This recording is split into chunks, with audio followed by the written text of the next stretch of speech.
नमस्कार दोस्तों। जैसा कि आप सबको पता होगा कि जो कॉकरोच पार्टी का जिसने पेज बनाया था वो आज दिल्ली लैंड हुआ और उसने अपने लोगों को आह्वान किया था कि आओ जंतर मंतर और संसद मार्ग पे धरना करेंगे। दोस्तों उनके धरने में आज़ादी आज़ादी के भी नारे लगे हैं।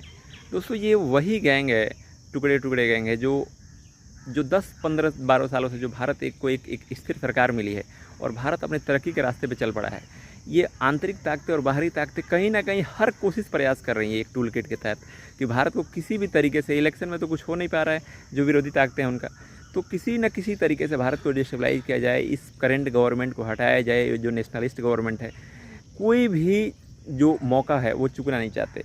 वो पेपर लीक हो, एक छोटी सी घटना हो, कोई, मैं ऐसा नहीं कहता कि मैं पेपर लीक के सपोर्ट में हूँ, बिल्कुल नहीं हूँ। मैं 1% भी इसके फेवर में नहीं हूँ। जो भी इसके लिए अकाउंटेबल है that should be held responsible with immediate effect और उसका जो भी सज़ा बनता है उसको दिया जाए। बट भारत के लोगों को, भारत के युवाओं को इस तरह से बार बार एक टूल किट की तरह इस्तेमाल करना और उनको अलग अलग तरीके से भड़काना और भारत में एक जो अस्थिरता पैदा करने की जो है वो यहाँ के लोगों को, जेनजीज को, भारत के नागरिकों को समझना चाहिए। दोस्तों बहुत से जेनजीज और भारत के युवाओं को ये पता भी नहीं होगा कि जो माननीय मुख्य न्यायाधीश हैं हमारे, उन्होंने कॉकरोच शब्द का इस्तेमाल अपने जजमेंट में किस जजमेंट में और किस लिए किया है। दोस्तों आज़ादी, इनके अभी धरने में आज़ादी आज़ादी के नारे लगे हैं। दोस्तों आज़ादी आपको जाननी है और हमें जाननी है तो आज़ादी पूछिए उस एक जवान से, 20 साल के जवान से जो +50 से -50 में अपनी ड्यूटी दे रहा है, सियाचिन से लेकर जैसलमेर जैसी गर्मी में।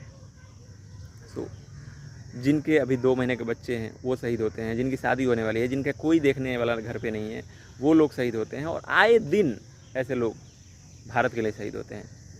हमें और आपको पता भी नहीं चलता है, नॉर्थ ईस्ट से लेकर के, और आप जब हम देश की बॉर्डर्स की बात करेंगे हमें पता भी नहीं चलता कि कितने लोग ऐसे शहीद होते हैं डेली। पूछिए ज़रा उनसे कि आज़ादी उनको, कि आज़ादी आपसे और आपको और हमें ज़्यादा आज़ादी समझ में आती है, उन्हें समझ में आज़ादी नहीं आती है। जो जान दे रहे हैं अपनी आज़ादी के लिए उनको आज़ादी समझ में नहीं आती है। दोस्तों भारत एक स्टेबलाइज गवर्नमेंट भारत को मिली और भारत अभी तरक्की के रास्ते पे चला है। मैं इस देश के हर नागरिक से कहूँगा कि लोकतांत्रिक तरीके हैं उसका आप ट्राई करें, किसी भी तरीके के किसी के बहकावे में ना आए, डॉक्टर इंजीनियर बने, देश को साइंटिस्ट बने, देश को आपकी ज़रूरत है, एक कॉकरोच मत बने। Thank you.